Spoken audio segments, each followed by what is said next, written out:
Hey, seventh grade. Exploratory, we are almost done for the year.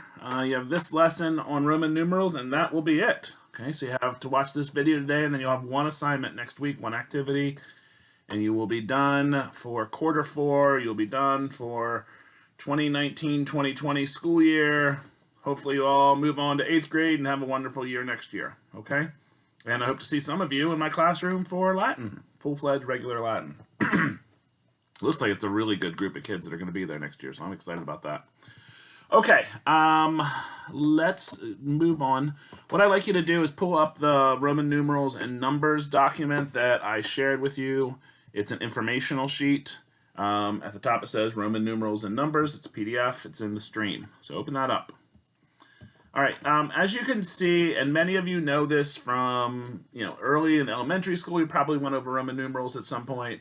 At some point in math class, you may have done it, maybe even in a social studies class when you're studying Rome. This is something that we don't see Roman numerals a lot, but we do still see them today. Some of the places, a grandfather clock or some sort of old clock will often use Roman numerals. The Super Bowl, when they announce what Olympiad we're in with the Olympics, they'll list those in Roman numerals. So sometimes it's things like that. Oh, I know, also at the end of movies, right? Or the beginning of a movie, when they tell you what year the movie was made. Many times, especially a little older movies, they'll put it in there, MCM, 1900 something, and that'll tell you the date. So that's some places where you still see them today. But this is what the Romans used. They didn't just use it for special things, they used it for all things.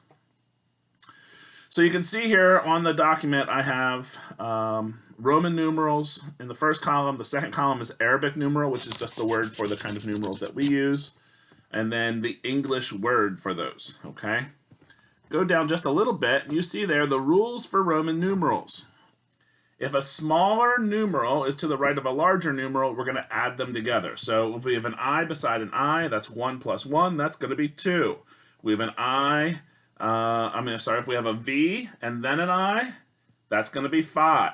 Plus 1 is 6, okay?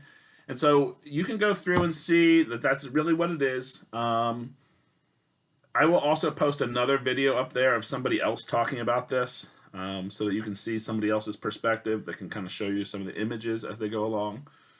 But I just wanted to kind of talk to you about those things. So also, there's never 4 of any number in Roman numerals in a row. So there's no I.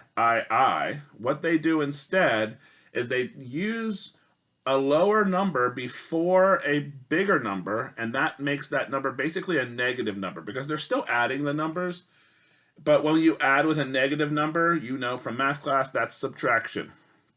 So what we're doing is when we do I and then V, that's a negative 1 or 5, and then 5. And so that's negative 1 plus 5 is 4. And so IV is going to be 4. Okay. And then the other way, the other thing that you need to do as you're doing this is kind of think about it in terms of place value. Okay. So in the thousands column, you'll have a set of numerals that are going to represent that. Then go to the hundreds column. Then go to the tens column, and then the ones. And that's the way that you really have to kind of separate this in your mind. Just think about it as the ones column, the tens column, the hundreds column, and the thousands column. I often asked, why do they not have numbers more than 1,000? Well, they didn't need it necessarily, and so they didn't use it. There were ways to do this, and just like anything else, there was a bit of inconsistency from different parts of the Roman world, and also at different times within the Roman world. And we're talking about a civilization that lasted 1,000 years.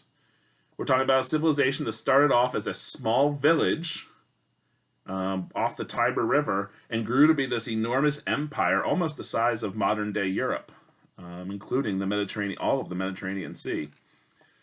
So there's going to be differences, there's going to be changes, there's going to be things like that. But I'm posting this video so you can have this information. I'm also posting this handout for you to look over, and I will post one more kind of a YouTuber, somebody who has more we'll say experience posting things online in video form, and then you can look at that as well. you have questions, reach out to me. Put it in the comments of the Google Classroom. If you have questions about how we're going to end the year, there's nothing really much more to it other than we're going to have a worksheet on Roman numerals next week. And that's it. So make sure you finish up your work that you had to do about familia. And then next week, participate in that worksheet, and we'll be done.